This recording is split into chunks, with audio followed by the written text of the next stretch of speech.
আসসালামু আলাইকুম। এইভাবে মাংসটাকে একবার দেশীয় স্টাইলে রান্না করে দেখুন। আপনার হাতের প্রশংসা করবে সবাই। চেটেপুটে খাবে বাড়ির সকলে। তো আসুন আর বেশি দেরি না করে আমরা আসল রান্নায় চলে যাই।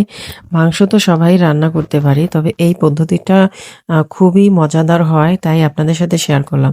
এখানে আমরা প্রায় ৫ কেজি মাংস নিয়েছি। কেটে পরিষ্কার করে পানি ঝরার জন্য দিয়েছি। বাড়িতে সকলেই আছে, তাই বেশি পরিমাণ লাগবে। তো এখানে মাংসটাকে ভাজার আগে অবশ্যই লবণ এবং লেবুর রস দিয়ে মাখিয়ে রাখতে হবে আধা ঘন্টার মতো। তো আমাদের মাংসটা ভাজা হচ্ছে, দেখুন কত সুন্দরভাবে ভাজা হয়েছে। মাটির চুলায় রান্না করলে যে কোনো খাবারেরই স্বাদ বেড়ে যায় বহুগুণ।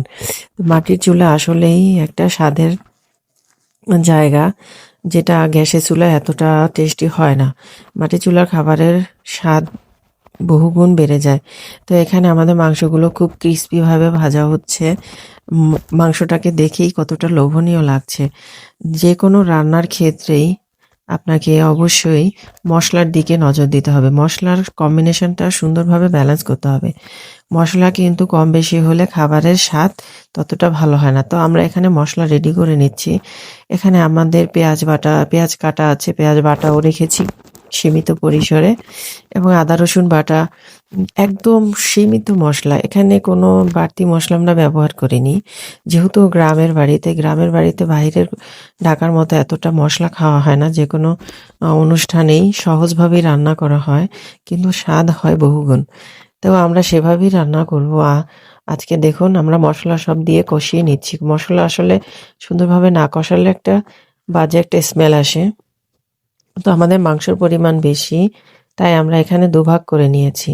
প্রথম পর্যায়েরটা রান্না আমরা বসিয়ে দিয়েছি।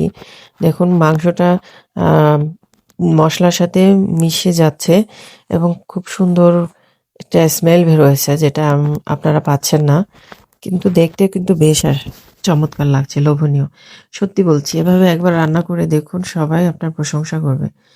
আর মাংসর ক্ষেত্রে একটা জিনিস, সেটা হচ্ছে আদা রসুন এবং পেঁয়াজ তেল সবকিছুরই কিন্তু কম্বিনেশনটা জরুরি। তো এভাবে অবশ্যই রান্না করে দেখবেন, এবং আপনার আমরা সবাই মাংস রান্না করি, কিন্তু এভাবে রান্না করলে সত্যিই অনেক গুণ স্বাদ বেড়ে যায়। তো ভিডিওটি ভালো লাগলে চ্যানেলটিকে সাবস্ক্রাইব করে রাখবেন এরকম বিভিন্ন রেসিপি পাওয়ার জন্য।